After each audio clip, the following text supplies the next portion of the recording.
La 9893e séance du Conseil de sécurité 93rd meeting of the est Security ouverte. Council is called to order. L'ordre du jour The provisoire provisional agenda de la for présente this séance meeting est is maintien de la paix et de la maintenance of sécurité peace de and l'Ukraine. security of Ukraine.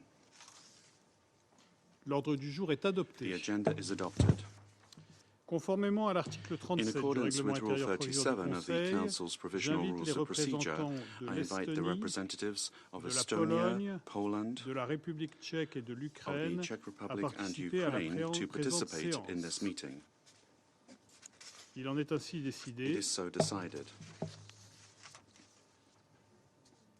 Conformément à l'article In 39 du accordance règlement with intérieur Rule provisoire du Conseil, 39 of the j'invite M. Council's Tom provisional Fletcher, rules of procedure, secrétaire général I adjoint aux invite Mr. affaires Tom Fletcher, humanitaires Under et Secretary coordonnateur General des for secours Humanitarian d'urgence, Affairs and à participer à la Emergency présente Relief séance. Coordinator, to participate in this meeting. Il en est ainsi décidé. It is so decided. Conformément à l'article In accordance 39 with Rule du 39 règlement of intérieur the provisoire du Council's Conseil, j'invite provisional rules of également procedure, son Excellence I M. also Stavros invite His Excellency Lambrinidis, Mr. Stavros chef de la délégation Lambrinidis, de l'Union européenne head of the auprès de delegation l'Organisation of the des European Nations Union Unies, to the à United Nations, participer à la to présente participate séance. in this meeting. Il en est ainsi décidé. It is so decided. Le Conseil va maintenant The aborder Security Council l'examen du will point now 2 begin de its l'ordre du consideration jour. of Item 2 of Je the donne la agenda parole à Monsieur give le the floor secrétaire général adjoint, to Monsieur Under Tom Secretary Fletcher. General Vous avez Mr. la Tom parole. Fletcher.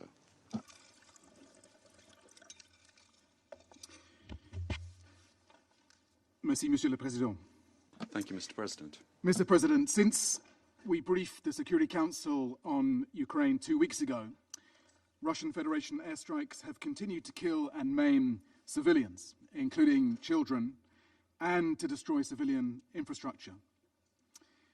A massive strike in the densely populated city of Kryvyi Rih in the Dnipro region last Friday resulted in multiple civilian casualties, the second fatal attack on the city in a week. According to the authorities, 18 civilians were killed, including 9 children, and 75 others injured when a children's playground and nearby residential area were hit. The Office for the High Commissioner of Human Rights in Ukraine, which verified many of the casualties, reported that this was the single deadliest strike harming children since February 2022. In recent weeks, drone attacks have continued to strike cities and cause civilian casualties. Civilian infrastructure, including healthcare facilities, apartment blocks, schools, and children's playgrounds, have suffered extensive damage. This brutal pattern of civilian death and destruction in populated areas must stop. Hostilities have also continued in the frontline regions of Kherson, Kharkiv, Donetsk, and the border areas of Sumy, causing extensive damage. More than 90 civilian casualties were recorded in those regions last week, according to authorities. I saw the impact of these types of attacks firsthand when I visited Ukraine earlier this year. From the families I met in frontline areas near Pokrovsk in the Donetsk region to Kupiansk town in the Kharkiv region, they displayed courage, resilience, and determination to rebuild their lives and their homes. But also understandable exhaustion, anger, and despair that these attacks continue. Mr. President, they are right to be angry because civilians are paying a devastating price for this horrendous war. OHCHR has now verified the killing of at least 12,910 civilians, including 682 children, and the injury of almost 30,700 across Ukraine from 24th of Feb 2022 to 31st of March 2025. The true toll is likely to be far greater. Nearly 3.7 million people remain internally displaced, with new waves of displacement in the country's northeast due to hostilities. Children and their caregivers are being evacuated from several frontline towns. There are almost 7 million refugees from Ukraine recorded globally, mainly in Europe. Media reports also indicate civilian casualties and damage to civilian infrastructure in the Kursk, Belgorod, and Bryansk regions of the Russian Federation. and we remain unable to reach an estimated 1.5 million civilians who require assistance in parts of Donetsk, Kherson, Luhansk, and Zaporizhzhia regions under occupation by the Russian Federation. International humanitarian law demands that the parties facilitate rapid, unimpeded access for humanitarian relief for those civilians in need, wherever they are. Mr. President, yesterday marked World Health Day, a moment to reflect on the urgent need to safeguard maternal and reproductive health, especially in crisis settings.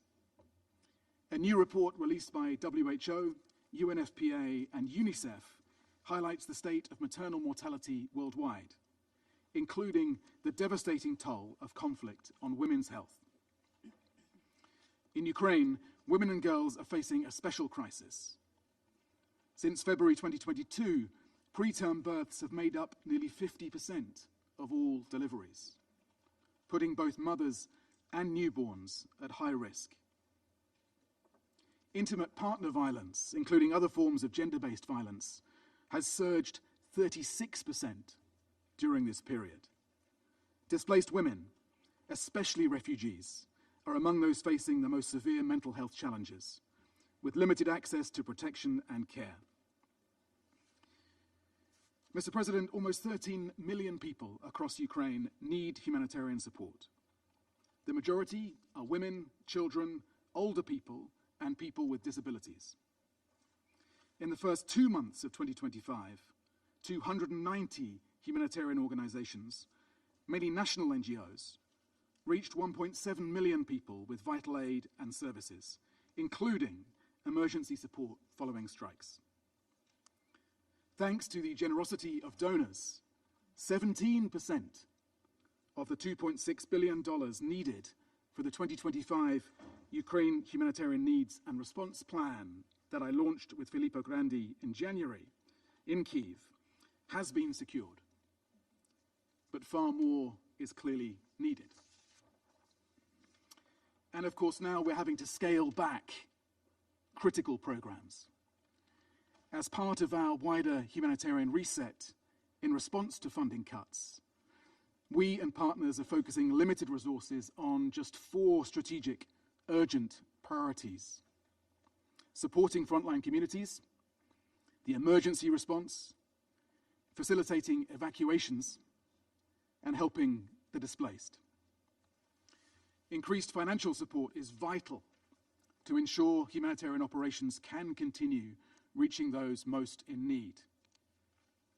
Every contribution makes a difference.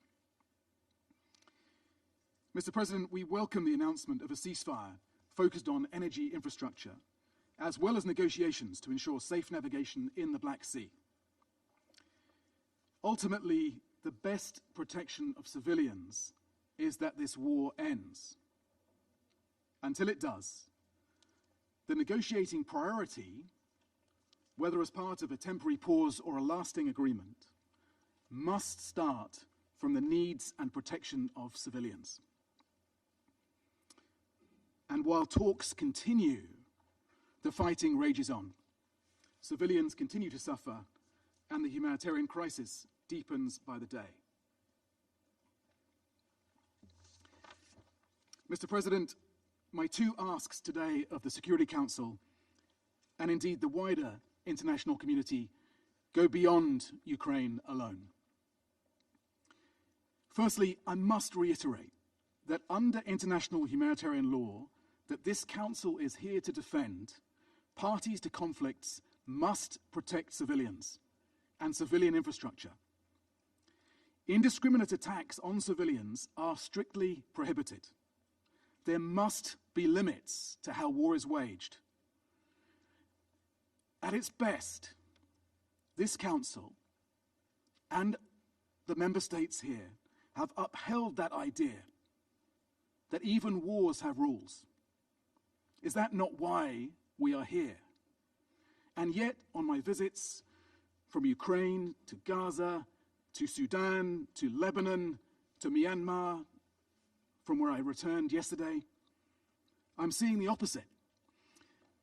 that not only are we not standing robustly for international law, but in some cases we are supporting its debasement. That's the common thread that links these conflicts. And if your principles apply only to your opponents, then they are not humanitarian principles. The world is getting more dangerous for civilians.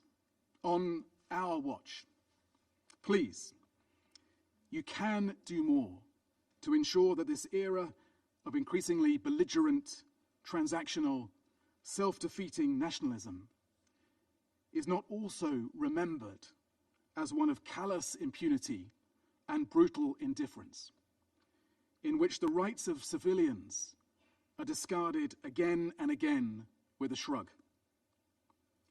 If we do not make our stand on this point consistently and unequivocally, then what do we stand for anymore? And how can we expect anyone to listen to us or hope that others will make better choices in the future? My second ask, Mr. President, is, of course, for the funding to save lives in an increasingly dangerous environment and this era of savage cuts.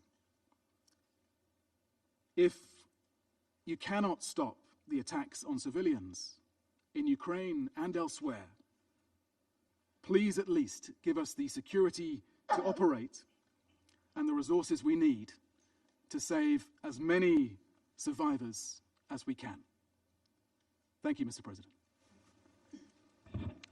Je remercie Monsieur le Secrétaire Général I adjoint thank pour Undersecretary son exposé General Fletcher for ses his remarques. briefing and Et je donne comments. maintenant la parole aux And membres du I Conseil now qui souhaitent give faire the floor une to those council déclaration. members who wish Je donne la to make parole à Madame statements. la I give the représentante floor permanente to du the Danemark. representative of Denmark. You Merci, have the Monsieur floor, le Madam. Président. Thank you, Mr. I President. also thank Undersecretary General Fletcher for his sobering briefing.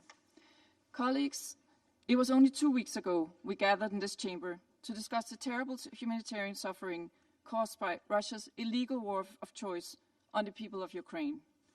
Today we convene, tragically, in the aftermath of yet another Russian mass casualty attack. As we just heard from Undersecretary General Fletcher, on 4th April, a missile strike on Kryvyi Rih killed at least 20 civilians, including 9 children. A further 61 civilians were injured, again including many children. Russia has said it only attacks military targets. But let us be clear. This was a ballistic missile, armed with cluster munitions to maximize casualties, that hit residential buildings and a playground in one of Ukraine's most populous cities. This is a display of complete disregard for civilian lives.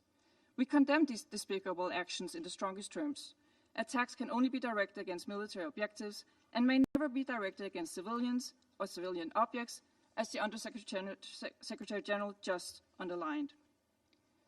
Despite the scale of the horrors in Kryvyi Rih, we must remember that it was just one of Russia's daily attacks affecting Ukraine's civilian populations.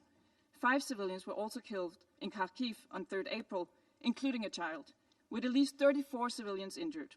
The following night, there was another fatal attack in Donetsk, and further attacks with civilian casualties in Kyiv, as well as Sumy, Donetsk, and Zaporizhzhia regions. An endless Russian aerial blitz meant to terrorize Ukraine's civilians. Mr. President, Russia could end the war today if it would only stop attacking Ukraine. Instead, it raises new preconditions for even a partial ceasefire, while increasing its attacks on Ukrainian civilians, resulting in further humanitarian suffering. These are not good faith actions by a country generally interested in negotiating a comprehensive ceasefire. These are not the actions of a country that shows any intention to implement the limited ceasefires it claims to have agreed to. Indeed, the deliberate delays and new preconditions raised seems particularly cynical given reports that the missile that struck Kryvyi Rih was fired from the Black Sea. Ukraine, on the other hand, has taken the first meaningful steps towards peace with its offer of an immediate and complete 30-day ceasefire. It is now for Russia to take general steps that respond to Ukraine's offers and build on this momentum without further delay. The objective remains achieving a just and lasting peace in line with the principles of the UN Charter. This was precisely what the majority of UN members clearly demanded on the 3rd anniversary of Russia's illegal full-scale invasion. They stood with the people of Ukraine and reaffirmed their commitment to its sovereignty, independence, and territorial integrity. In closing, Denmark will continue to stand with Ukraine as we, hopefully, move closer towards a comprehensive and enduring peace built on accountability and justice. I thank you. Je remercie Madame la représentante I permanente du thank Danemark. the Je donne permanent la representative parole à of Monsieur le Denmark, and I représentant now permanent give the du floor Panama. to the permanent representative Merci, of Panama. Monsieur le Président. Thank you, Mr. President. Panamá agradece a la presidencia Panama would like el to llamado a thank esta the reunión presidency for having y también la called this oportuna meeting, participación and del we'd like señor to Tom Fletcher, thank Mr. Tom Secretario Fletcher General for his Adjunto de participation, Asuntos and Secretary Humanitarios General y for Coordinador Humanitarian de Ayuda Affairs en and Emergencia Emergency por su detallada Relief exposición. Coordinator. We thank him for his detailed briefing. Reconocemos la We asistencia de los recognize the representantes de las presence of the delegaciones de representatives of Ucrania, the delegations of República Ukraine, Checa, the Czech Republic, Estonia, Estonia, Polonia Poland, y de la Unión and Europea the European que nos Union, distinguen hoy con su who participación. honor us today with their Hace participation in the apenas meeting. 2 semanas Just 2 weeks nos ago, reunimos en este we consejo, met in this council preocupados ante el concerned aumento de at the ataques increase contra la of población attacks civil against the en civilian Ucrania. population in Ukraine. Estábamos esperanzados We were en la drawing hope promesa from de the una promise supuesta nueva of a época de supposed diálogo new era of dialogue acercamientos and diplomáticos, diplomatic en su rapprochement, momento which esperanzadores, at the time was que ahora encouraging, lamentablemente but se han unfortunately enfriado. now para that poder hablar de negociaciones de encouragement has paz. been lost. Una prioridad debe ser For siempre peace, a priority garantizar must la always seguridad de la be to población guarantee civil. the security of the Sin civilian embargo, population. las hostilidades However, persisten. the hostilities Los continue, ataques and the continúan attacks afectando continue a la to población affect civil. the civilian population. Panamá lamenta los hechos descritos Panama por el Alto laments the Comisionado de las Naciones facts Unidas, described by the High Volker Commissioner Turk, en of the referencia a United los Nations, ataques Volker del pasado Turk, 4 de abril with regard to the en la attacks of the ciudad 4th of ucraniana April de on the Kryvyi Ukrainian city en of una Kryvyi zona Rih, in densamente a poblada, densely populated mientras area, familias enteras whilst con sus entire niños families with se their encontraban children reunidas en un parque were infantil, meeting in a restaurantes, edificios playing in a residenciales. playground, or they were in restaurants or primer in ataque residential con misil buildings. A first ocasionó la missile muerte de attack 18 led to the civiles, death of 18 entre civilians, ellos amongst them 9 niños, 9 children, y dejó and 62 62 heridos, people were de los wounded, cuales 12 of which son niños. 12 are children. Ese ataque fue This seguido attack por otro, was followed con up by drones, others with mientras se drones, realizaban las operaciones de whilst the rescate rescue por operations parte de were los being servicios carried de out by emergencia, the emergency lo cual causó la services, muerte de which una led to the persona death of one que hirió person a otras and 7. injured another 7. Los niños nunca deben ser Children blanco de la must guerra. never be Las targets in a imágenes y war. los testimonios The son images and the desgarradores. testimonies are Estas heartrending. muertes These son el deaths resultado are the directo direct de una result violencia of que no parece distinguir violence entre which does not seem to combatientes y distinguish civiles between y combatants and afecta civilians, particularmente and which a los particularly más affects the inocentes. most innocent. Por lo tanto, Therefore, insistimos que en cualquier We conflicto, insist los that niños, in any sin conflict, importar su children, nacionalidad, irrespective of their deben ser nationality, protegidos de must los be horrores de la protected guerra. from the horrors of Su war. inocencia They no are merece su innocent sacrificio. and do not deserve to be Por todo ello, victims. consideramos For all of these pertinente el reasons, llamado we del Alto feel Comisionado de that las the Naciones call of Unidas the para High los Derechos Commissioner of the Humanos, United Nations for para que, Human al igual Rights que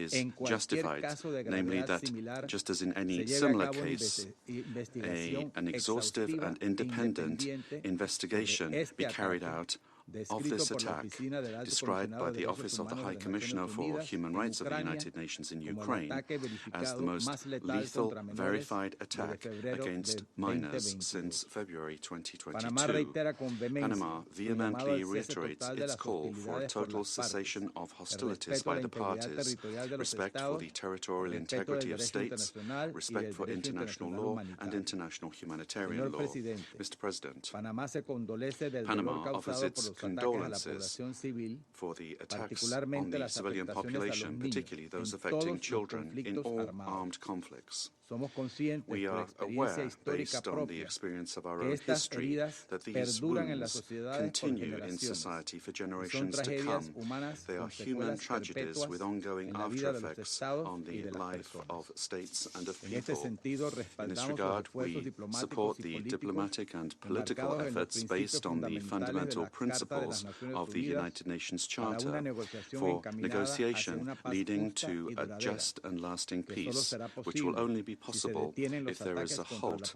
to the attacks against the civilian population and critical infrastructure. Thank you very much.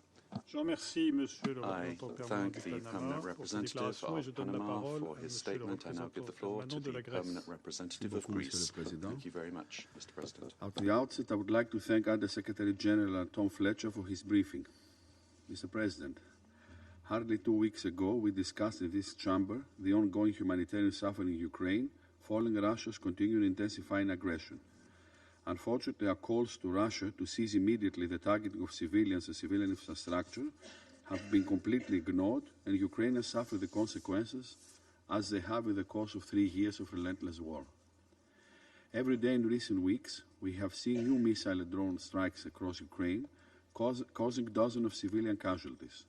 On April 4, a single strike in the residential area of Kryvyi has caused 18 deaths and over 60 injuries. What is particularly deplorable is the indiscriminate nature of this attack, which also targeted a children's playground, claiming the life of 9 children. Indiscriminate attacks are prohibited under international humanitarian law, and if they amount to attacks directed against civilians, may constitute war crimes. Greece deplores all attacks against civilians and civilian objects and calls on Russia to immediately cease all attacks against residential areas and critical infrastructure in Ukraine. All parties must adhere to the obligation under international law, including international humanitarian law. Mr. President, respect for international law and humanitarian law should go hand in hand with accountability for the perpetrators and justice for the victims, and remain crucial for a just and lasting peace. We firmly believe that violations of international humanitarian law and war crimes should be thoroughly investigated by the relevant international institutions, and the perpetrators, whoever they may be brought to justice. Mr. President, Greece has taken note of the latest advancements for peace in Saudi Arabia, following the US initiative, in the hope that they will lead, sooner rather than later, to a full ceasefire. We also welcome the fact that Ukraine participates in these deliberations, and regret that Russia has not accepted the agreement between the United States and Ukraine for a full and immediate ceasefire. In this respect, current deadly attacks against Ukrainian civilians seriously undermine peace efforts and demonstrates Russia's lack of goodwill.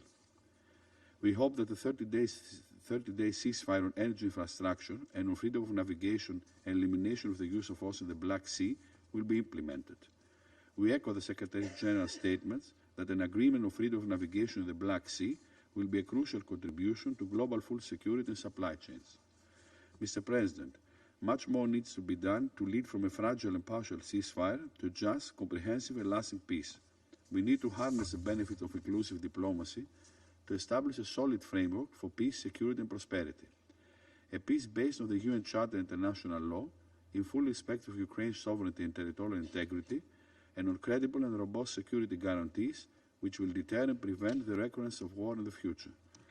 Mr. President, in closing, let me reiterate that sustainable peace in Ukraine requires the active engagement of the whole international community, given the regional and global repercussions of the ongoing war.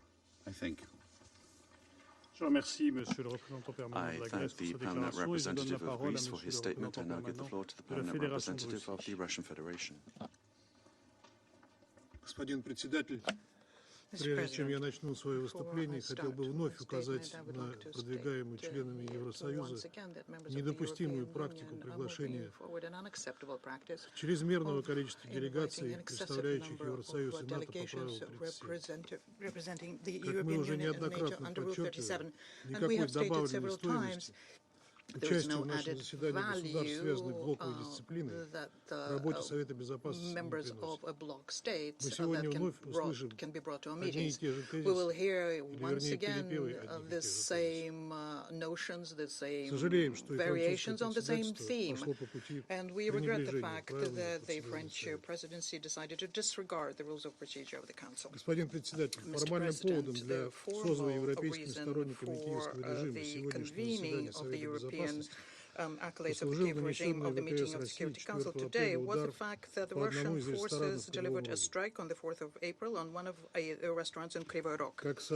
As the Ministry of Defense of Russia stated, as a result of a precision missile strike with a high explosive charge against the location of a meeting of unit commanders and Western instructors. As a result of that, the damage was about 85 servicemen and officers of foreign states and about 20 auto vehicles.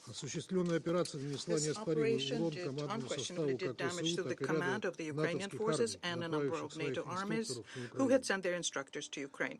And in this context, we would like to recall that we on many occasions warned that a gathering of service members as well as that of Western officers and instructors sent to help Kiev, that all of these are legitimate targets for the Russian army. Unfortunately, because of unprofessional actions by the Ukrainian air defense, the intercepting Ukrainian missile was the reason for the civilian lives lost in the territories next to the restaurant. In any event, that is what is being showed by the characteristics of the warheads, which had been witnessed by eyewitnesses, those who happened to be right next to the restaurant at the moment of their death.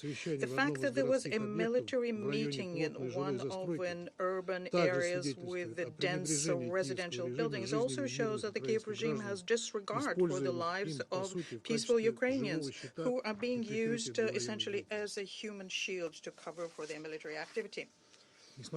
Despite the fact that the military targets, the fact that they were attained was confirmed by objective control and Ukrainian social network users, despite that, the Kiev regime immediately tried to shift the accent from tangible military damage and accuse Russia of targeting civilians and civilian infrastructure in Ukraine.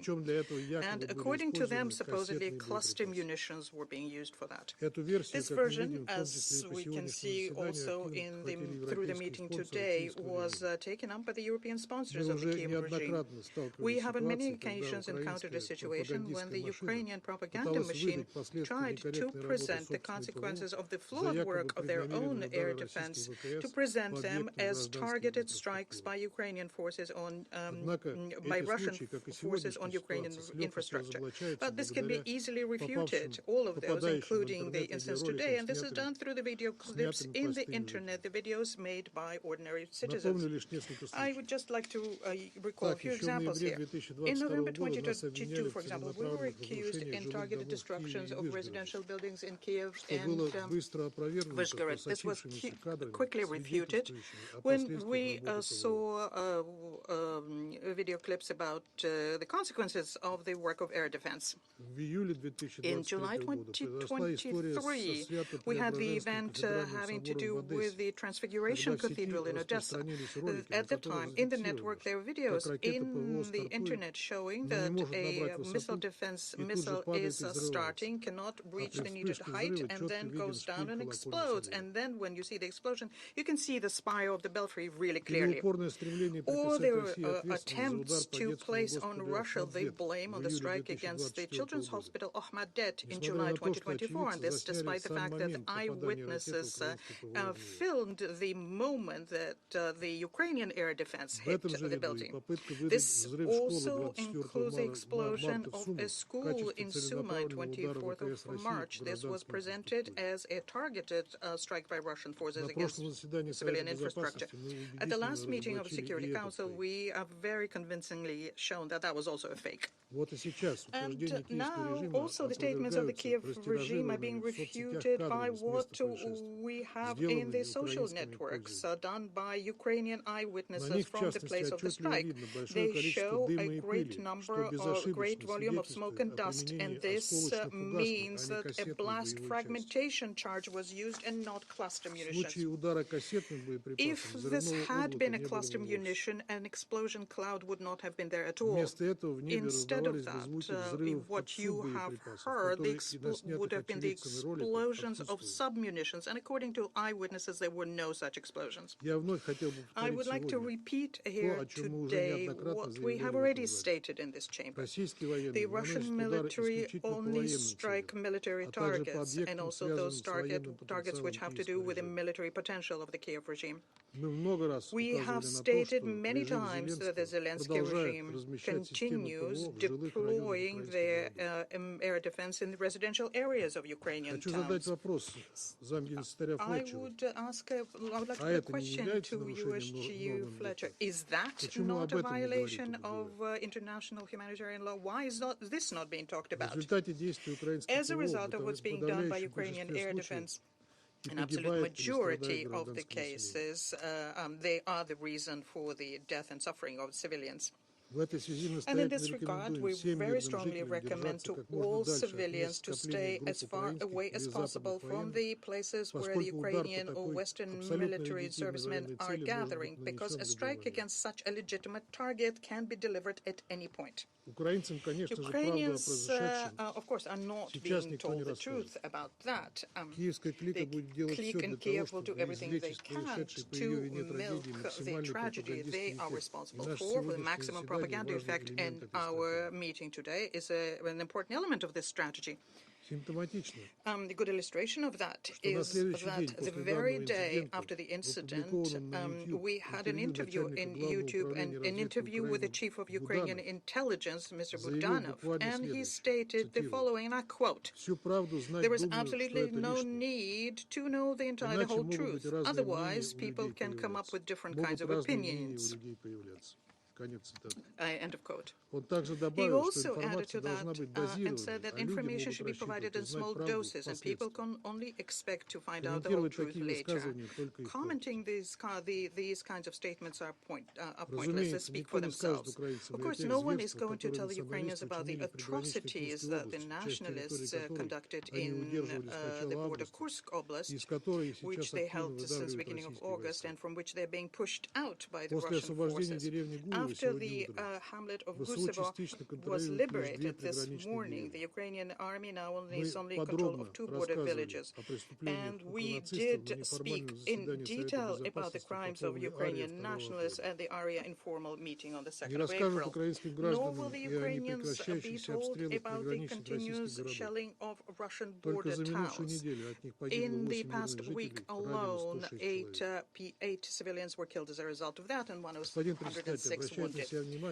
Mr. President, our attention is drawn to the fact that information about strikes of Ukrainian military objects and Ukrainian towns is presented by the Zelensky regime as a fact showing that Russia is not ready for peace and is trying to undermine the peace initiatives of the new American administration.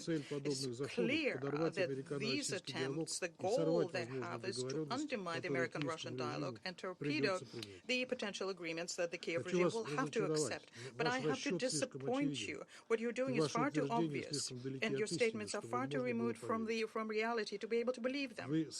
You have betrayed yourselves when you started saying that the possible ceasefire could be used to pump Ukraine with weapons, to bringing new reserves to the front. And you showed this way that your interest is not at all in stopping military activities, but in making sure that the Ukraine can lick its wounds and resume its war down to the last Ukrainian in pursuit of your geopolitical interests. The scenario that's being discussed by Russia and the United States now consists not of that, obviously, but it's trying to find a sustainable long-term solution to the Ukrainian conflict. And what is needed for that is to do away with its root causes. They include pumping Ukraine with Western weaponry. And this, as we well know, started long before the special military operation of ours and was being conducted under the cover of Minsk agreements. We are ready to have a serious and practical dialogue, but we will not allow anyone to deceive us. We will not allow anyone to use this negotiating process in the interest of strengthening the Kiev regime's military potential. As we stated on many occasions, demilitarization is one of the goals of the special military operation of ours, and it will be implemented using military or negotiating means in such a way to make sure that Ukraine is no longer a threat to Russia. Therefore, our negotiating process on issues having to do with Ukrainian settlements and other issues continues fully in line with the Security Council Resolution 2774, passed on the 24th of February. At the same time, as we agreed with the new American team, Russia, since the 18th of March, has been refraining from strikes against the energy infrastructure of Ukraine. This cannot be said about the Zelensky regime. It continues shelling the Russian energy facilities basically on a daily basis. And the 4th to the 7th of April, there were 32 such attacks. How does this tally with the ceasefire proposal put forward by President Trump? This shows yet once again that you can't negotiate with the Ukrainian leadership, which lost its legitimacy almost a year ago, and convinces us once again that no agreements with the Kiev clique that usurped power are impossible. We hope that our American colleagues also see this clearly.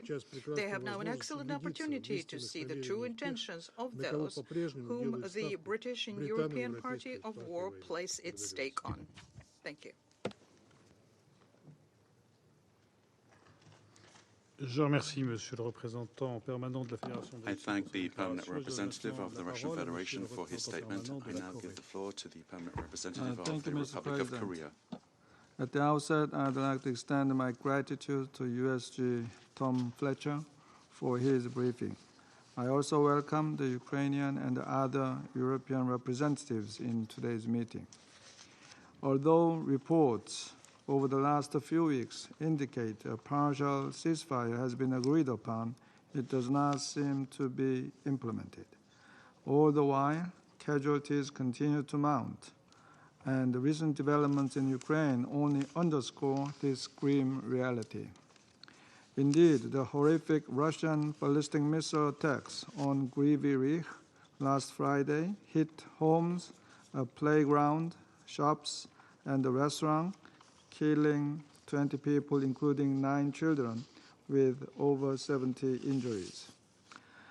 As USG Tom Fletcher highlighted today, the ongoing indiscriminate attacks against the civilians and civilian objects are unacceptable, indefensible under any circumstances. This is a clear violation of international humanitarian law. Children in particular are enduring deep wounds from this conflict that will take a lifetime to heal. According to UNICEF, over 2,500 Ukrainian children have been killed or injured since the war started, and thousands of children have been forcibly separated from their families. In this regard, the Republic of Korea welcomes all efforts for a swift end of the war and for a comprehensive, just, and lasting peace, one that fully respects the principles and spirit of the UN Charter. Achieving this goal requires a sustainable ceasefire as a first step, but words alone, alongside partial, siloed agreements, are not enough. Instead, a comprehensive ceasefire backed by concrete action and true political will is needed. While we do not know the full details of the ongoing negotiations of the parties involved or how long they will take, the situation on the ground seems stalled or even moving in the wrong direction. If this trajectory continues, it will only lead to more suffering and casualties. Based on our own experience of the 3-year-long Korean War, during armistice negotiations, the intensity of the conflict escalates and the casualties on the battlefields surge. In Ukraine, the situation could be worse. We are even witnessing increasing missile and drone attacks on densely populated towns and cities as negotiations are ongoing. Under this backdrop, there are additional ominous signs which are particularly concerning at the moment. The military cooperation between Russia and North Korea is intensifying rather than waning. This is exemplified by last month's high-level reaffirmation in Pyongyang to implement in full the Treaty on Comprehensive Strategic Partnership signed last year. Also, ROK Intelligence, in close coordination with its partners, now assesses that more than 3,000 North Korean troops were deployed to the battlefield early this year, in addition to the over 11,000 soldiers dispatched last year. We reiterate our unequivocal call for Pyongyang and Moscow to immediately cease their unlawful military cooperation, which is a flagrant violation of the multiple Security Council resolutions. These developments cast serious doubt on the sincerity and the political will toward achieving a genuine ceasefire. To conclude, Mr. President, we believe that achieving a full freeze on hostilities pending the final settlement of the war should be treated as an urgent priority. This will minimize casualties and humanitarian suffering, as negotiations under complex conditions to bring an end to the war may continue for a while. Of course, we strongly hope that these negotiations will be completed as soon as possible on all battlefronts. The Republic of Korea will continue all battlefronts. The Republic of Korea will continue to cooperate with the international community for the restoration of peace and the post-war reconstruction in Ukraine. Thank you, Mr. President. Je remercie M. le représentant permanent de la République de Corée pour sa déclaration et je donne la parole à Mme la représentante des États-Unis. Thank you, Mr. President. And I'd like to thank Undersecretary Tom Fletcher for your briefing. We extend sincere condolences to the families of those killed in the Russian Federation's ballistic missile strike in a residential neighborhood of Kryvyi Rih, next to a children's playground, which killed at least 20 people, including 9 children, and injured more than 70 civilians. We understand the missile carried a cluster warhead, accounting for the horrific loss of life. This attack is sadly only one in a series of terrible tragedies that have occurred over the past 3 years. It reminds us why ending this war as soon as possible must remain our focus. As this Council agreed in February, the killing and devastation must stop.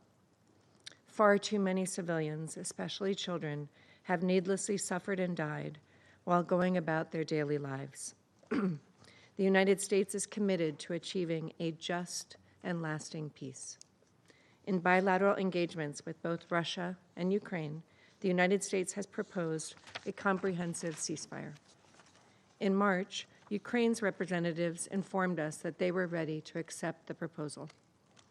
The Russian Federation's representatives insisted on more limited agreements, which would cover only strikes on energy infrastructure and elimination of the use of force in the Black Sea. Ukraine indicated agreement with those proposals. To achieve the goal of peace, both Ukraine and Russia must fully implement the ceasefire commitments they have already made in Riyadh. These initial steps, if fully implemented, will protect lives and improve livelihoods. Even more importantly, they could offer a basis for expanding a comprehensive ceasefire and negotiation towards a final, durable peace.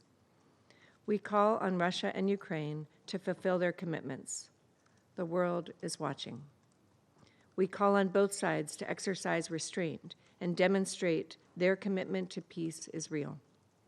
In particular, we urge the Russian Federation to bear in mind that strikes like those on Kryvyi Rih and executions of prisoners of war have the potential to damage peace efforts and all dependent discussions. The April 4th missile strike further underscores the need for an end to this devastating war, and we will ultimately judge President Putin's commitment to a ceasefire by Russia's actions. The United States remains ready to act as a partner on the path to peace. We call on all UN member states to join us in supporting efforts to achieve peace and in opposing any effort to widen or prolong this conflict. Mr. President, I say again, this war must end. We will have no patience for bad faith negotiation or violation of commitments. I thank you. Je remercie Madame la représentante des États-Unis pour sa déclaration et je donne la parole à Madame la représentante de la Slovénie. Thank you. I wish to begin, Mr. President, by thanking USG Fletcher for his briefing. I also wish to thank him and all of his colleagues, particularly those who work tirelessly on the ground in the most difficult of circumstances. Mr. President, we are in the third consecutive year of unabated devastation of a sovereign country. After tens of thousands of civilians dead or injured, and after the destruction of civilian infrastructure that will take hundreds of billions of dollars to reconstruct, Russia's aggression is not diminishing in the slightest. The attack on Kryvyi Rih last Friday is a case in point. What seems to have been a missile carrying a cluster munitions warhead sprayed shrapnel across a dense residential area, including a playground. 20 lives were lost in a heartbeat. Half of them were children. This makes the Friday attack the deadliest single strike harming children since the war began. We heard claims that a high-precision strike has been launched to target a military group that was meeting at a restaurant at the time, trying to justify it as a military target. Office of the High Commissioner of Human Rights already disapproved this account, stating that all witnesses conveyed that there had been no military presence in the area at the time. I echo USG Fletcher in underlining that even in the time of war, civilians and civilian infrastructure must be protected. Attacks against civilians and civilian objects are a clear violation of international law, in particular IHL, and must not go unpunished. All those responsible for war crimes and crimes against humanity must be held accountable. Mr. President, we need peace in Ukraine. Attacks like the one in Kryvyi Rih are not only causing death and suffering among civilians, but are contravening the ongoing peace efforts. Slovenia remains hopeful that the US-led initiative will produce results. Effective moratoriums on energy infrastructure strikes and a truce in Black Sea might be the necessary first step in this regard. However, more than ever, we need a verifiable and lasting ceasefire that will pave the way to negotiations on enduring peace in Ukraine. Ukraine has already made the first step with agreeing to a full ceasefire, and we call on Russia to follow suit. Mr. President, Slovenia will continue to advocate for peace, just as it has done since the beginning of the aggression. We will continue working in this Council and elsewhere towards a just and lasting peace between Ukraine and Russia in line with the UN Charter. I thank you, Mr. President. Je remercie Madame la représentante de Slovénie pour sa déclaration et je donne la parole à Monsieur le représentant permanent de la Sierra Leone. Mr. President, I thank you for convening this briefing. I also thank USG Tom Fletcher for his important briefing. We welcome the participation of the representative of Ukraine in this meeting. Mr. President, as we mark day 1139 of the Russia-Ukraine conflict, Sierra Leone remains deeply concerned about the ongoing humanitarian crisis in Ukraine. Over the past month, and even within this period of indirect negotiations, reported intense Russian drone, missile, and bomb attacks have targeted numerous cities and villages, particularly along the eastern, southern, and northeastern fronts. These attacks have caused significant damage to civilian infrastructure, including residential areas, shopping centers, and energy facilities, directly threatening the safety and well-being of the affected population. As tragically reported, on April 4th in Kryvyi Rih, a missile strike hit residential areas and a playground, resulting in 19 fatalities, including 9 children, and leaving many more injured.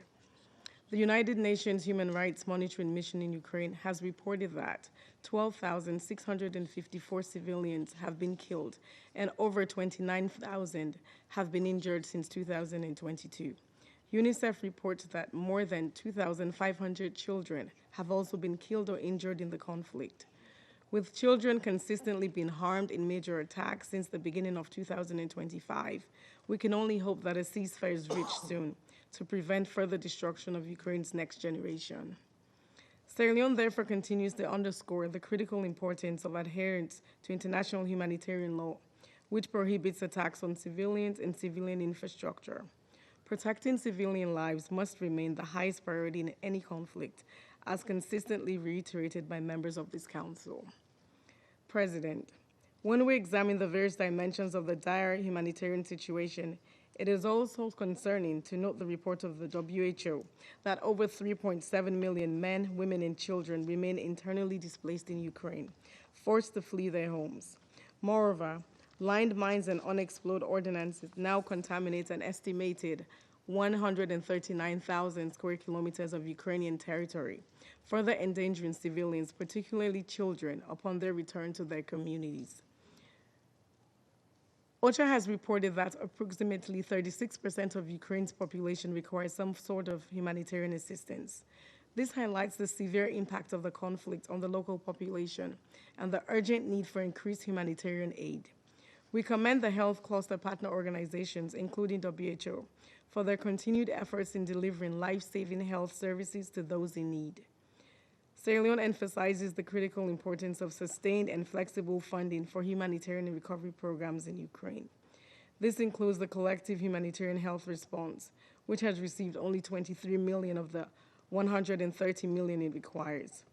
Since January 2025, several health cluster organizations have had to halt their mobile and essential health services due to funding suspensions, affecting about 1.5 million people and 587 health facilities. Mr. President, what drives the dire humanitarian situation is the continuing hostilities. Sierra Leone reiterates that this conflict will not be resolved through military means. We therefore call on all parties to negotiate in good faith in the U.S.-led talks, taking into consideration the legitimate concerns of all involved parties. We urge negotiators and intermediaries to approach these discussions objectively, mindful of the contextual underpinnings of this conflict. In closing, Sierra Leone reaffirms its commitment to supporting international efforts aimed at alleviating the dire humanitarian situation in Ukraine. As we move forward, it is essential that all parties prioritize the protection of civilians, respect for international humanitarian law, and the facilitation of humanitarian access to ensure the delivery of life-saving assistance to those in need. We call for an immediate cessation of hostilities and the full respect of Ukraine's sovereignty and territorial integrity. I thank you. Je remercie Madame la représentante de Sierra Leone et je donne la parole à Monsieur le représentant de la Chine. President, I thank USG Fletcher for the briefing. The Ukraine crisis has dragged on to this day. The fighting still hasn't stopped, and the ordinary people are suffering immensely. Under no circumstance should civilians and civilian infrastructure become targets for attacks. The parties to the conflict should strictly observe international humanitarian law and make every effort to protect the safety of civilians and civilian infrastructure. The international community and humanitarian agencies should, on the basis of abiding by the principles of humanity, neutrality, impartiality, and independence, make all efforts to carry out humanitarian assistance. President, at present, the Ukraine crisis is reaching a critical moment for a negotiated settlement. Although the situation on the battlefield remains complicated, the momentum for peace talks has already emerged, and the window of peace is opening. China welcomes the recent negotiations between Russia and the U.S. and between Ukraine and the U.S. and encourages all efforts leading to peace. As the conflict is taking place on the European continent, it's only natural for Europe to play its role for peace. We support the participation of all parties concerned and all stakeholders in the peace talks process to properly address the root causes of the crisis and to reach a fair, lasting, and binding peace agreement acceptable to all parties concerned. The Ukraine crisis involves complex problems. The parties still have notable differences in their positions and proposals on a range of key issues. Restoring peace will inevitably require persistent efforts and remains a daunting task. We hope that the international community will make more rational voices heard for a ceasefire and peace talks so as to create a positive atmosphere and enabling conditions for the political settlement of the crisis. President, since the first day of the outbreak of the conflict in Ukraine, China has been calling for political settlement through dialogue and negotiation. President Xi Jinping has put forward the 4 points on what must be done, stressing that the sovereignty and territorial integrity of all countries should be respected. The purposes and principles of the UN Charter should be observed. The legitimate security concerns of all parties should be given due regard, and all efforts dedicated to peace should be supported. These 4 points have always been the fundamental guide for China on the Ukraine issue. Based on this guide, China put forth the 6-point consensus together with Brazil, sent its special envoy to engage in diplomatic mediation, and launched the Group of Friends for Peace on the Ukraine crisis with Brazil and other countries from the Global South. The developments in the situation prove that China's proposals are objective, just, rational, and pragmatic, and reflect the broad consensus of the international community. China will continue to work with the international community to build consensus for peace, support peace efforts, and play a constructive role towards the political settlement of the crisis. Thank you. Je remercie Monsieur le représentant de la Chine pour sa déclaration et je donne la parole à Monsieur le représentant permanent de la Somalie. Thank you, Mr. President. Let me begin by thanking Mr. Tom Fletcher, the Undersecretary General for Humanitarian Affairs and Emergency Relief Coordinator, for his comprehensive briefings on the humanitarian situation in Ukraine. I also want to welcome to this meeting the representatives of Ukraine and representatives of the region. The detailed assessment provided helps us inform the challenges facing civilian populations and the urgent need for continued humanitarian access. The recent incident in the civilian area have resulted in a deeply concerning civilian casualties, including children. The international humanitarian law is clear on the obligation to protect civilians and civilian infrastructure during the armed conflict. The broader impact on civilian infrastructures across multiple regions continues to compound the humanitarian challenges faced by the local populations. This development occurs at a crucial moment when diplomatic initiatives led by the United States have shown some promise. The recent agreement reached in Jeddah demonstrates that dialogue can yield tangible results. However, the continued impact on civilian population underscores the urgent need to strengthen these diplomatic channels and ensure that effective implementations. In light of this development, this Council might consider the following steps. First, supporting the enhanced humanitarian access to the affected populations.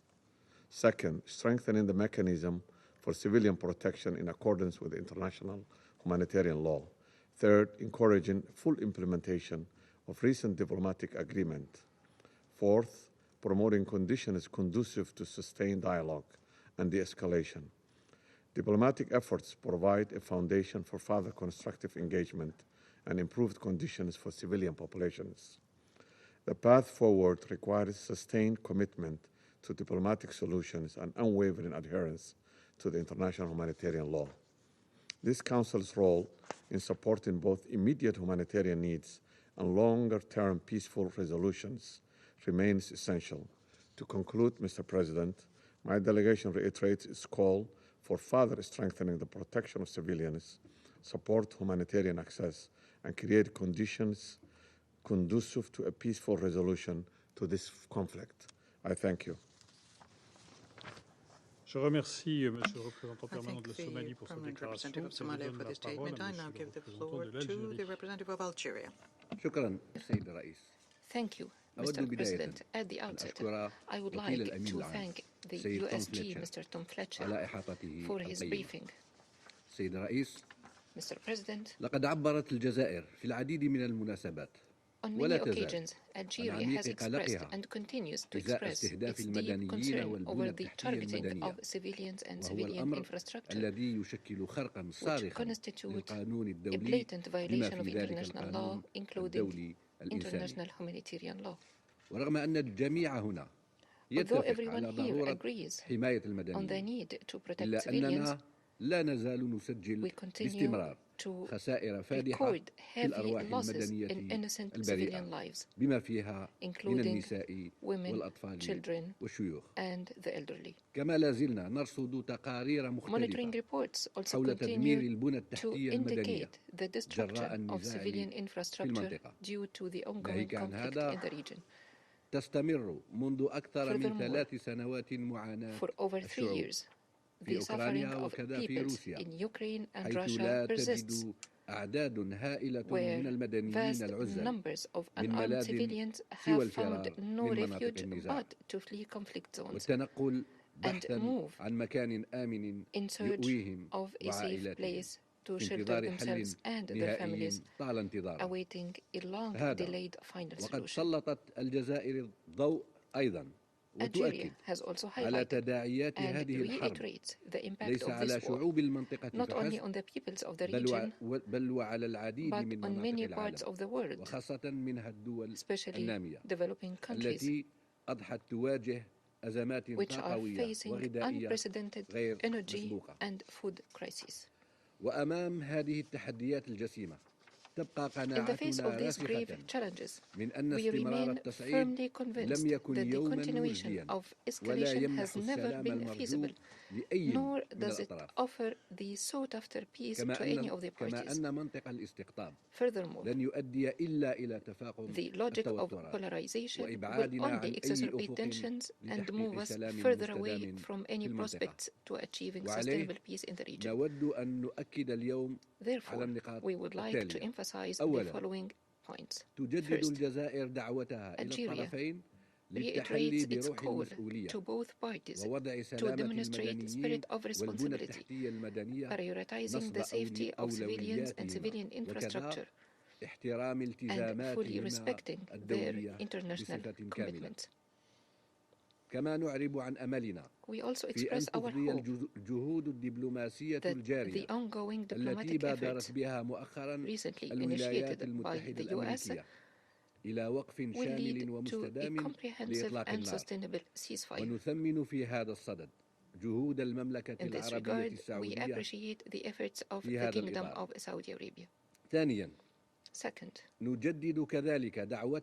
also renew our call to abandon the logic of escalation and confrontation and engage in a comprehensive, constructive dialogue in good faith, with the aim of reaching a just, lasting, and peaceful settlement to this conflict.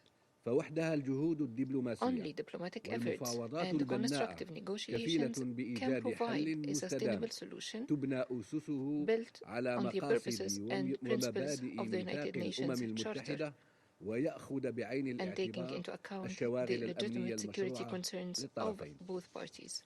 Third, the international community must, now more than ever, redouble its diplomatic efforts to bring the views of the parties concerned closer and create favorable conditions to facilitate dialogue and negotiations to end this crisis. We urgently need to put an end to this war and its devastating consequences, which have exhausted the peoples of the region and burdened the entire world, especially developing countries. Algeria remains committed to supporting any inclusive diplomatic efforts aimed at ending the suffering and achieving a peaceful and sustainable resolution to the war. Thank you. Je remercie Monsieur le représentant de l'Algérie pour sa déclaration et je passe la parole à Madame la représentante permanente. Thank you, Mr. President, and I thank USG Fletcher for the updates provided and welcome the participation in this meeting of the representatives of Ukraine, Czechia, Estonia, and Poland, as well as the European Union. Mr. President, we were distressed to receive several reports from the Ukrainian authorities about ballistic missile strikes in Kryvyi last Friday, in which 18 persons reportedly perished, including 9 children, and 62 others were injured.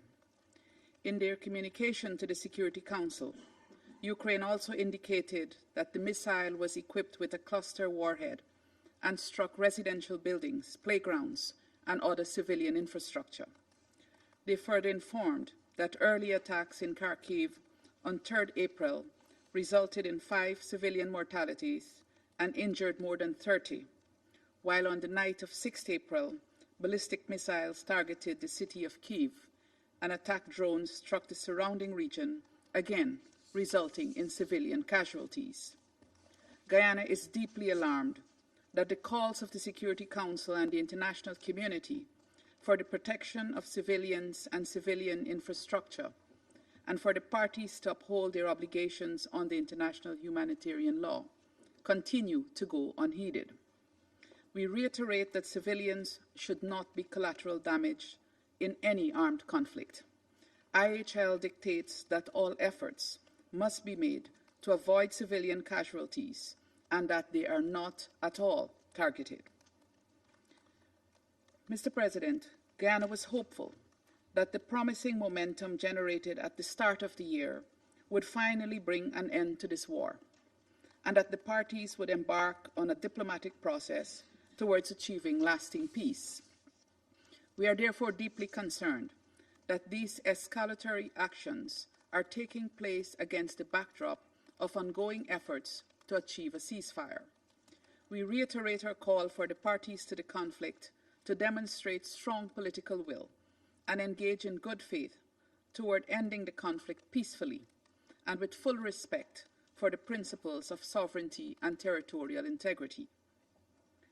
The scale of the destruction and ensuing humanitarian crisis is immense.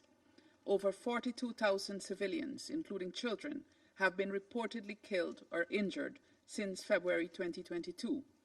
11 million have been forced to flee their homes, with almost 7 million now living as refugees in other countries, as USG Fletcher reminded, and 3.7 million internally displaced.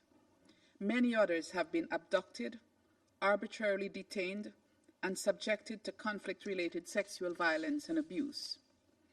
Even after the war ends, we fear that many more will be killed and injured, as Ukraine now has one of the highest prevalence of explosive remnants of war and landmines globally.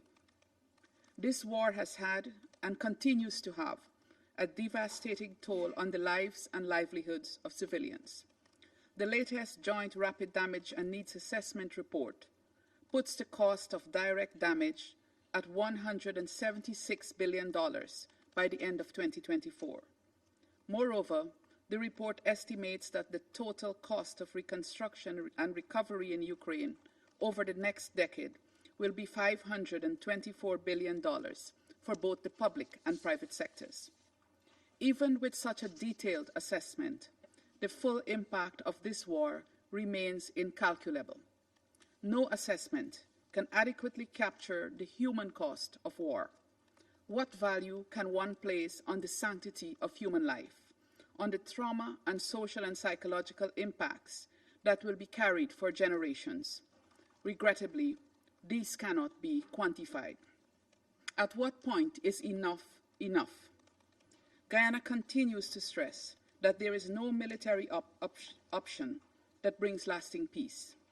We therefore continue to advocate for a diplomatic solution to end this war and insist that the United Nations, and by extension the Security Council, live up to its responsibility for the maintenance of international peace and security and play a more active role in supporting the ongoing peace efforts. In closing, Mr. President, Guyana reiterates its call for the parties to the conflict to prioritize the protection of civilians and comply with their obligations under international law, including international human rights law and international humanitarian law.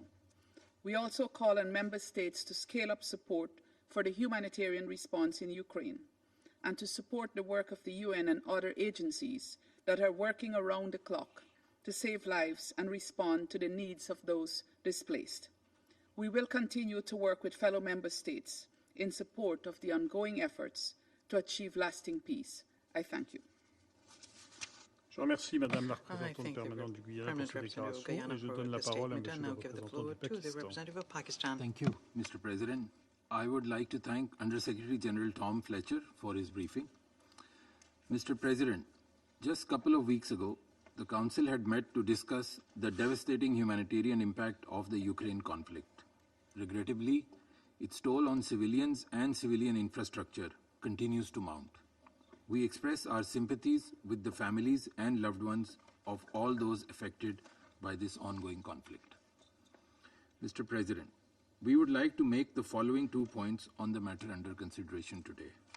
First, Pakistan remains deeply concerned by the disproportionate impact of this conflict on civilians. The protection of civilians and civilian infrastructure is an obligation under international law and international humanitarian law, and must be fully and consistently respected by all parties.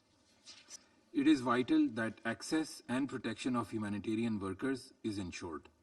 The parties are under obligation to ensure conditions that allow unimpeded access for the humanitarian workers while ensuring their protection. Mr. President, on 24th February this year, this Council implored for a swift end to the conflict and urged a lasting peace between Ukraine and the Russian Federation. The subsequent limited ceasefire agreement reached last month on halting attacks against energy infrastructure and also in the Black Sea is a welcome development. We hope that the parties would earnestly abide by their commitments and use this momentum for achieving a comprehensive and permanent ceasefire, leading to a just, lasting, and durable peace.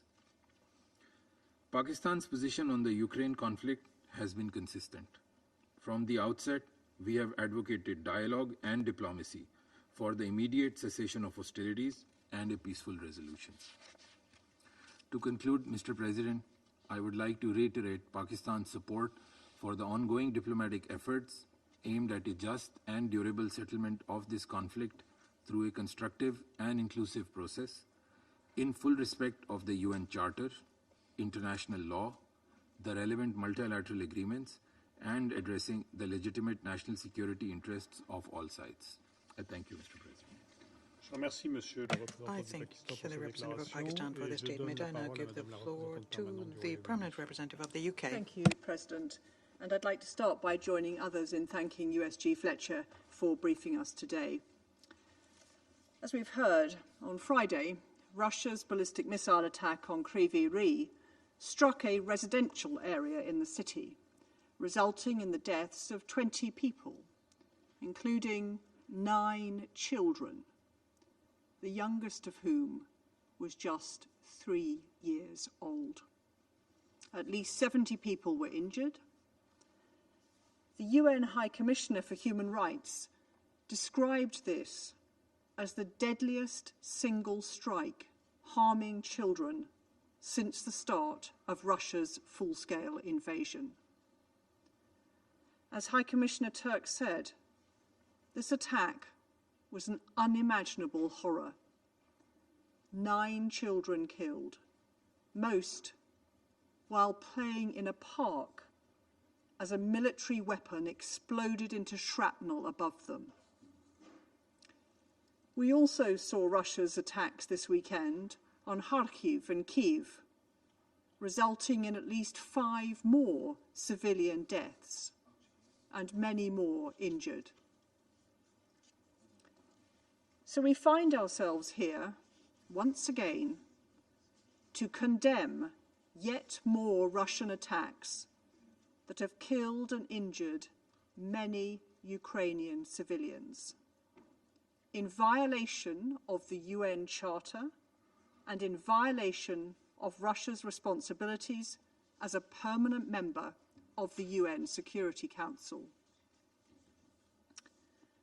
President Putin continues to stall the ceasefire proposal, dragging his feet and insisting on maximalist conditions. while intensifying drone and missile attacks on Ukrainian cities, which have now resulted in the deaths of 9 more innocent children. The Kremlin's actions reflect no desire for peace that I can detect. They are the actions of a government that remains hell-bent on destroying Ukraine, a government that disdains mediation efforts and holds cheap the lives of civilians. Under US leadership, a ceasefire proposal is on the table. The ball has been in Russia's court for weeks now. It's time for the Kremlin to stop stalling. It's time to show that they are committed to peace, as they claim to be. Because President Zelensky has made Ukraine's will clear. He wants to see the war end and has agreed to a full, immediate and unconditional ceasefire, subject to Russia's agreement. It is time for the killing to stop. It is time for the Kremlin to end its aggression against Ukraine and to uphold its obligations under the UN Charter. It is time for President Putin to agree to a full and immediate ceasefire as a vital step towards negotiations to end the war for good. So our message to the Kremlin is that we will not be deterred by your reckless and barbaric actions. The UK will continue to stand resolutely by Ukraine to secure a just and lasting peace in line with the principles of the UN Charter. I thank you. Je remercie Madame la représentante permanente du Royaume-Uni pour cette déclaration et je vais maintenant faire une déclaration en ma qualité de représentant de la France. Je remercie Monsieur Fletcher, secrétaire général pour les affaires humanitaires, pour cet exposé dont chaque phrase résonne comme un démenti cinglant opposé par la Russie aux efforts de paix des États-Unis et de l'Ukraine, nation under attack. Il y a 2 jours, c'était le haut-commissaire aux droits de l'homme, M. Volker Türk, qui qualifiait la frappe de la Russie sur Kryvyi d'horreur inimaginable. unimaginable horror, and I quote, in using an explosive weapon with wide area effects in a densely populated area without any apparent military presence. Russia demonstrates a reckless disregard for civilian life. End of quotation of the High Commissioner for Human Rights of the United Nations. These are the facts. Russia in recent days has multiplied its attacks against residential areas of Ukrainian cities. Last Friday in Kryvyi, 20 people, including 9 children, were killed. The day after that, a major attack was launched by Russian forces throughout Ukrainian territory. The indiscriminate strikes and the targeting of civilian infrastructure are far from being the only suffering that Russia imposes on the Ukrainian people. It's high time for Russia to return to their families the Ukrainian children that it has deported, to put an end to summary executions, torture, inhumane and degrading treatment, sexual violence against Ukrainian prisoners of war, all crimes fully documented by the United Nations. Russia must cease targeting humanitarian personnel. The secondary strike that Russia carried out on the 5th of April on Kryvyi, when operations were underway to rescue people, is contrary to all international humanitarian law and cannot go unpunished. At the same time as it unleashes its attacks, Russia claims seems to want a ceasefire, but what are we speaking about? It was a month ago, day for day, that Ukraine accepted the US proposal for a complete ceasefire of 30 days. This courageous decision was not met with any response from Russia. On the contrary, Russia multiplied its maximalist preconditions while intensifying its military operations. And yesterday, the spokesperson for the Kremlin, Mr. Dmitry Peskov, said, and I state, Vladimir Putin supports the idea of a ceasefire, but a number of problems have to be resolved. In particular, and I quote again, the inability of the Kiev regime to control several extremist groups, and I'm still quoting, plans for the further militarization of Ukraine. These outstanding issues, as they are termed by Russia, are nothing more than unacceptable conditions for any sovereign state. With regard to the Black Sea, Russia is making the entry into force of a ceasefire contingent on 5 exorbitant demands. The Black Sea Grain Initiative was stopped in July 2023 because of these demands. It continues to instrumentalize global food security and accuses the West when the West's exports are genuinely continuing. Russia is not negotiating in good faith, it's procrastinating, and its goal continues to be the capitulation of Ukraine. But we, France, Europeans, are not sitting on our hands. We continue to work for securing peace. That's why there was a meeting held in Paris on the 27th of March at the initiative of the President of the Republic with Ukraine and 30 of our partners. Peace must be just, lasting, and in accordance with the United Nations Charter, namely protecting the sovereignty and territorial integrity of Ukraine, as was reaffirmed once again by the General Assembly on the 24th of February last. Our commitment in this regard will not fail, and immediately France supports the efforts for a ceasefire and calls upon Russia to cease its operations, beginning with those affecting civilians and civilian infrastructure. I thank you. I now resume my function as President of the Council, and I give the floor to the representative of Ukraine. You have the floor, Madam. Thank you, Mr. President. I thank French Presidency for convening today's Security Council meeting, and I am grateful to USG Mr. Fletcher for his substantive briefing. My delegation called this meeting because the Russian Federation does not want a ceasefire. Every missile, every strike drone, killing people every day, prove that Russia only wants war. It has not only failed to cease its attacks on Ukrainian civilians, it has significantly escalated scale and lethality of its assaults. Sunday, April 6, was the day of mourning in Ukraine after the most brazen attack carried out on April 4, which, according to the Office of the High Commissioner for Human Rights, was the deadliest single strike harming children that the United Nations has verified since the start of Russia's full-scale invasion in February 2022. The Russian Federation launched an Iskander-M ballistic missile at a residential neighborhood in the city of Kryvyi Rih, killing 20 people, of which 9 children. Over 60 civilians, among whom 12 children, sustained injuries of varying severity. The youngest victim, a 3-month-old baby. Staying silent about the fact that it is Russia killing children with ballistic missiles is wrong and dangerous. It only emboldens the scum in Moscow to continue the war and keep ignoring diplomacy. Weakness has never ended a war. That's why we are thankful to each and every member state whose representatives have spoken out. Our whole country is mourning children killed by the Russian terrorists in Kryvyi Rih. These are, according to Russian representative, military targets in Ukraine. Timofey, forever 3 years old. Radislav, forever 7 years old. Arina, forever 7 years old. Herman, forever 9 years old.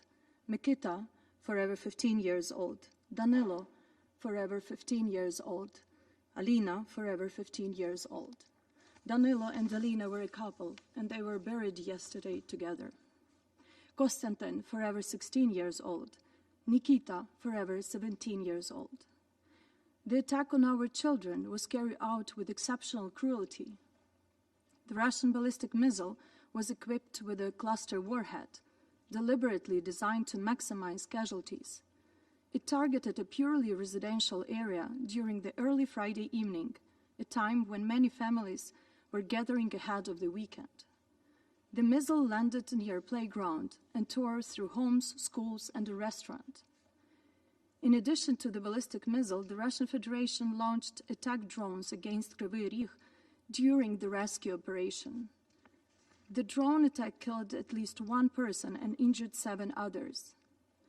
There is no deeper violence or hatred toward our people.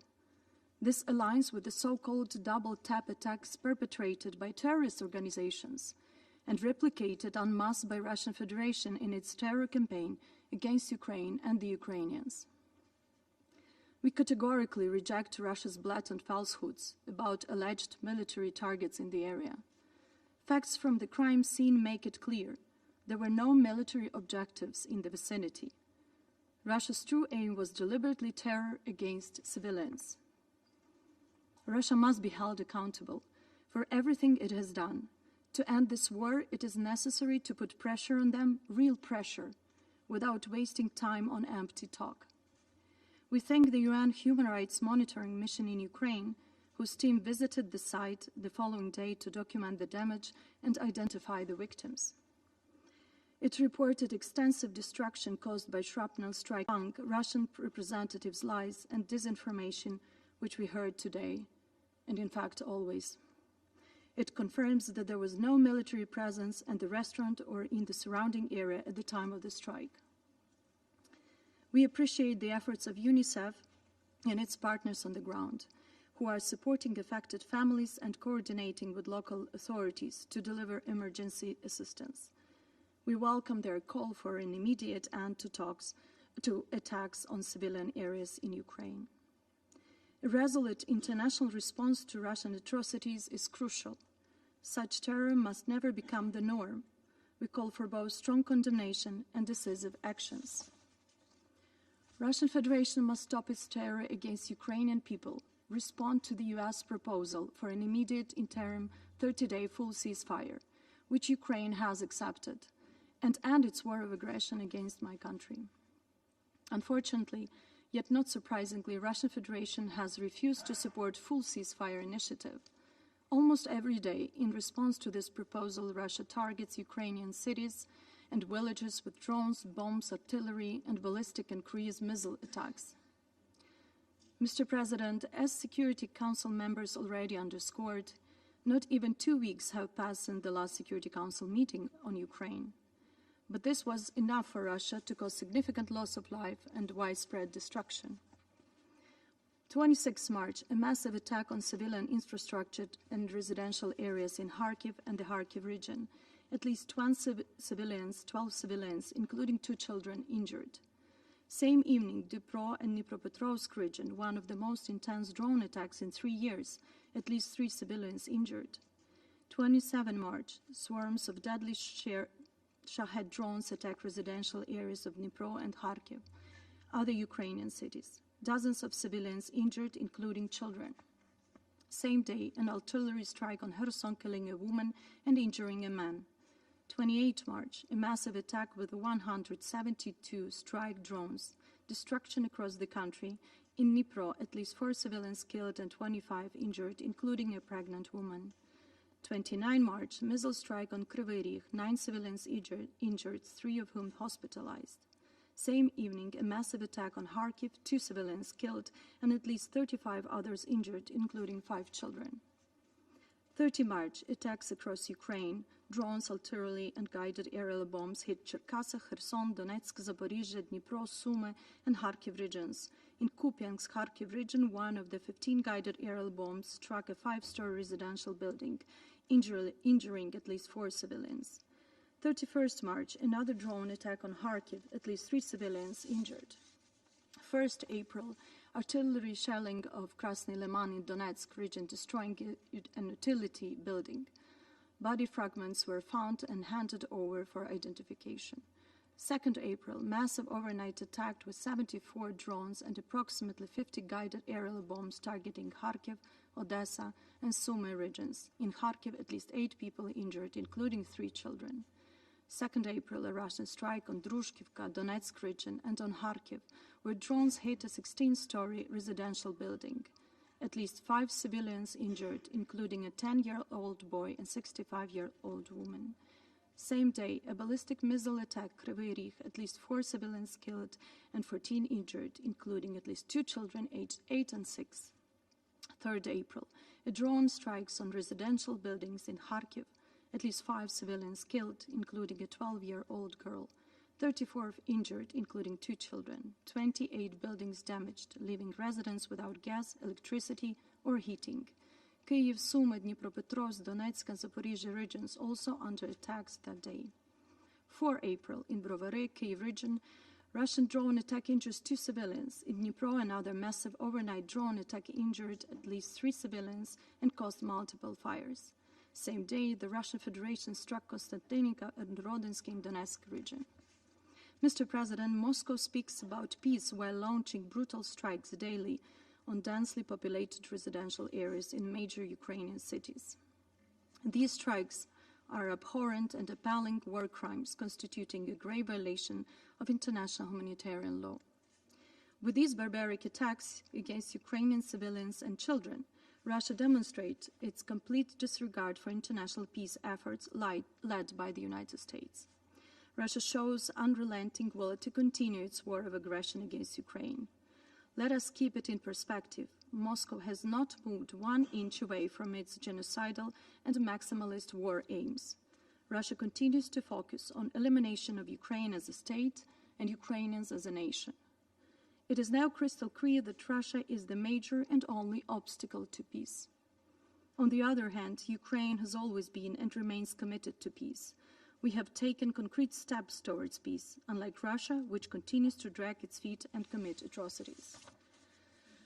Mr. President, only from the pressure of the world on the Russian Federation, from all collective efforts to strengthen Ukraine, our air defense, our forces, only on this depends when the war will end. Ukraine has clearly demonstrated our desire for peace and commitment to give peace a chance. No one wants peace more than our people. We need strong measures and decisive actions to push the Russian Federation toward peace before it kills more children and ruins the lives of more families. We can see that Putin does not want to end the war. He is looking for ways to preserve the option of reuniting it in any moment with even greater force. That's exactly why all forms of pressure on Russia must continue, strengthening our ability to defend ourselves, maintaining sanctions, and ensuring that diplomacy, any conversation with Moscow, leaves them no opportunity to kill. If there is a ceasefire, it must be unconditional, one that does not allow for the destruction of life. We will rebuild buildings and entire cities demolished by the Russian attacks. Ukraine already manages to do that. But we will never return the lives of our people. The Russia must be held responsible for this war, and it will be. We continue working closely with our American and European partners to achieve a comprehensive, just and lasting peace for Ukraine, and Europe based on the principles of the UN Charter and with clear security guarantees. Thank you. I thank the representative of Ukraine for her statement, and I now give the floor to His Excellency, the head of the delegation of the European Union to the United Nations, His Excellency Mr. Stavros Lambrinidis. Thank you, Mr. President. I would like to thank you for convening this meeting, and of course, Under-Secretary General Fletcher for once again highlighting the consequences of Russia's war of aggression against Ukraine. Dear colleagues, let us recall why we are in this room once again today. We have entered the fourth year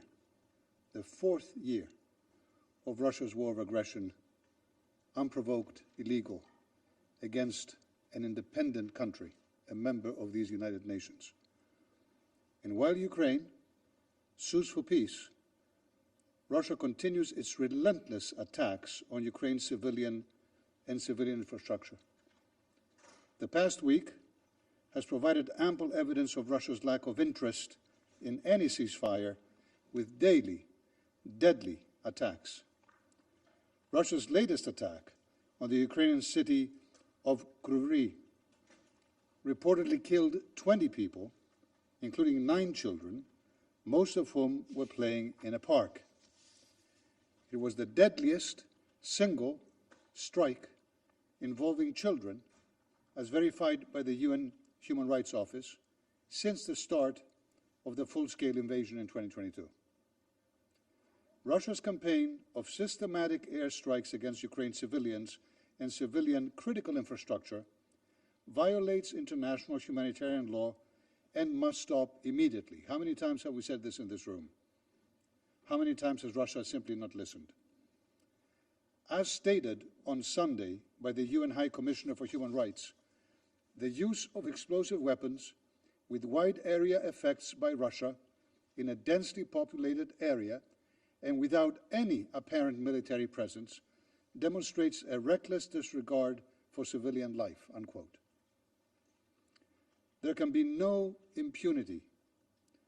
Russia and its leadership must be held fully accountable for waging a war of aggression and for other most serious crimes under international law. The European Union reiterates its support for a comprehensive, just and lasting peace in Ukraine based on the UN Charter and international law. We welcome all efforts towards reaching such a peace. We welcome the efforts by the United States in this regard and by Saudi Arabia in hosting talks where Ukraine has demonstrated its readiness to accept a ceasefire without preconditions, which would constitute an important step in the direction of peace. Russia, on the other hand, decidedly has not. Instead of reciprocating, it has put forward preconditions for a partial ceasefire. We call on Russia to show its willingness to achieve peace without further delay. The European Union is ready to play its full part in supporting upcoming steps, together with Ukraine and other partners. I stress once again, there can be no negotiations on Ukraine without Ukraine, and no negotiations that affect European security without Europe. In closing, Mr. President, I reaffirm the European Union's unwavering support for Ukraine's independence, sovereignty, and territorial integrity within its internationally recognized borders. The European Union will continue to support Ukraine for as long as it takes, and as intensely as needed, to achieve a comprehensive, just, and lasting peace in line with international law, including the UN Charter. Thank you. Je remercie Son Excellence, Monsieur le Chef de la Délégation I de l'Union thank européenne. His Excellency, the Head of the European Union Delegation. I now give the floor to the Permanent Representative of the Czech Republic. Thank you, Mr. President, and let me thank you for convening this important meeting. Colleagues, Czechia aligns itself fully with the statement delivered by the EU representative, but allow me to offer a few additional remarks in my national capacity. Although not a member of the Security Council, Czechia appreciates this opportunity to voice our profound moral outrage at Russia's recent attacks on civilian targets in Ukraine. From the outset, Czechia has unwaveringly supported Ukraine in its rightful exercise of self-defense as enshrined in the UN Charter against Russia's unprovoked and unjustified full-scale invasion. Moreover, Czechia has welcomed a substantial number of war refugees, nearly 500,000 in total, most of whom are women and children. As this brutal war of choice continues to rage dangerously close to our borders, we join others yet again in unequivocally condemning Russia's aggression.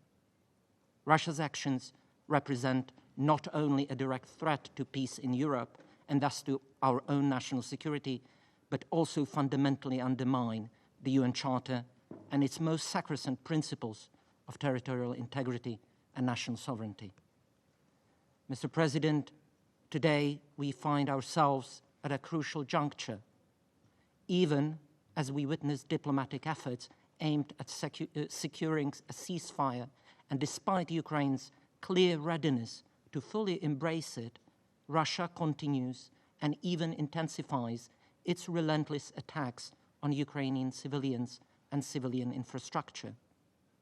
Russia's brutal targeting of civilians and civilian infrastructure over recent days demonstrates beyond any doubt who truly seeks peace and who instead is determined to prolong a ruthless war of territorial conquest. How else can we interpret the barbaric act of launching a missile loaded with explosive into the Ukrainian city of Kryvyi Rih, killing at least 20 innocent people, including 9 children? Suffice it to say, this has been independently verified by the United Nations Human Rights Office. This latest atrocity is Russia's true response to all international diplomatic efforts and reveals precisely how much Russia values peace. No one, not even Russia itself, can hide from these appalling facts or ignore this grim reality. We all earnestly desire an end to the bloodshed, the senseless killing, and the widespread destruction. Indeed, all this suffering can end immediately. All that is required is for President Putin's Russia to cease this senseless violence and withdraw its invading forces from Ukraine's sovereign territory. Mr. President, let me conclude by reaffirming my country's steadfast and unwavering commitment to Ukraine's independence, sovereignty, and territorial integrity within its internationally recognized borders. Czechia will continue to support Ukraine for as long as necessary and with all the determination required to secure a comprehensive, just, and a lasting peace, fully consistent with international law, including the principles of the UN Charter. I thank you, Mr. President. Je remercie Monsieur le représentant permanent de la Tchéquie et je donne la parole à Monsieur le représentant permanent de l'Estonie. And I now give the floor to the permanent representative of Estonia. Thank you, President. Thank you for convening this meeting. I have the honor to speak on behalf of the 3 Baltic states, Latvia, Lithuania, and my own country, Estonia. We align ourselves with a statement by the European Union. We thank USG Fletcher for his valuable input and commend OCHA in Ukraine for their admirable efforts in mobilizing and coordinating aid to people whose lives have been upended by the war. President, since the UN Security Council last convened to discuss Russian aggression against Ukraine 2 weeks ago, Russia has significantly stepped up its killing of Ukrainian civilians and attacks against civilian infrastructure. The deliberate shelling of the civilian population in Kiev and Kryvyi Rih over the weekend is yet another war crime. Among the 20 civilians killed in Russian ballistic missile strikes in Kryvyi Rih, 9 were children. 9 were children. This abhorrent bombing with cluster munition of a residential area and a playground was conducted with the only aim to sow fear and terror.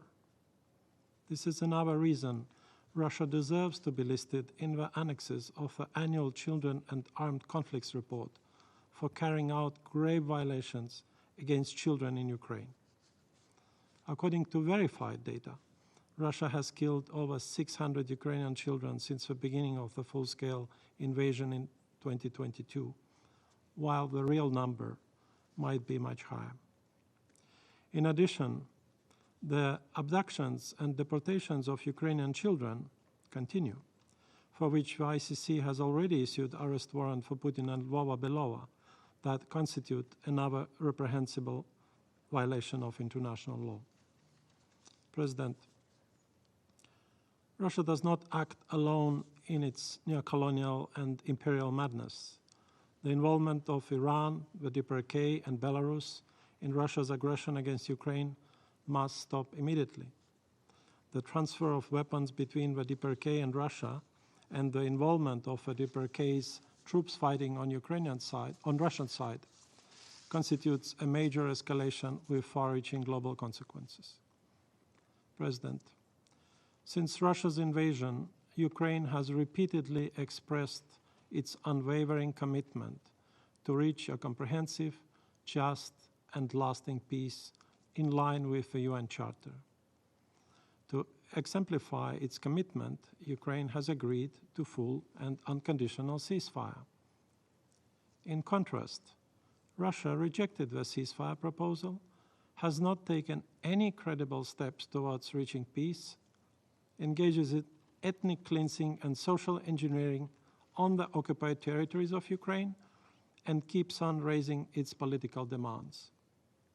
It is evident that Russia is deliberately dragging its feet in an attempt to deceive US negotiators, to conquer more Ukrainian territory, and to terrorize Ukraine's civilian population. As the Russian attacks against Ukraine have intensified significantly during last month, it's high time to also increase international pressure and to force Russia to peace in Ukraine.